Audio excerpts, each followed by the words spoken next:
தான் மம்மி இல்ல, வெளியே போய் விளாண்டோம். இங்கே உண்டா சிலையை வச்சது? ஐயோ மம்மி, நீங்க எங்க? அதை நான் கேட்கணும்டா, நீ எங்கெங்க? இல்ல விளாட. எது விளாட? இல்ல விளாட போகாம வீட்ல பார்த்து தூங்கலான்னு நினைச்சேன். நீங்களே வந்துட்டீங்க. சரி நான் போய் தூங்குறேன். தப்பிச்சு எப்படியாவது ஓடிவிடு. அடுத்த பொண்ணை பார்க்கறது முன்னாடி நம்ம சேனலை சப்ஸ்கிரைப் பண்ணிங்கப்பா. அப்படியே பக்கத்தில் இருக்கிற பெல் பட்டனை கிளிக் பண்ணி அதில் ஆல்ன்ற பட்டனை அமைக்க வச்சிங்க. அப்போதான் நம்ம போகிற அடுத்த வீடியோ உங்களை தேடி ஓடியாரும். வாங்க நம்ம வீடியோக்கு ஒரு லைக்கை போட்டுருங்கப்பா. வாங்க வீடியோ போலாம். அப்படிதான் என்ன புறா பார்ப்போம். அடிச்சு விட்டாடா. டே மௌன, அந்த ஆள் உன்னை அடிச்சானா?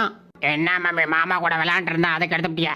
எது விளையாண்டுருந்தியா? அச்சோ டே மாரிமுத்த, சாரிடா. எதே சாரியா? பெரிய உலகத்தில் இல்லாத புள்ள பத்தி வச்சிருக்க.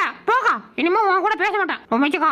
என்னை விட்டு செல்லாதே இந்த நண்பே. டேய் ஃப்ரீ சொல்லியிருக்கேன், அசையக்கூடாது. பாய், கை காலெல்லாம் குறைக்கலிக்குது பாஸ். ப்ளீஸ் பாஸ், ரிலீஸ் பண்ணுங்க. சரி பொழைச்சப்போ ரிலீஸ். அப்பாடா.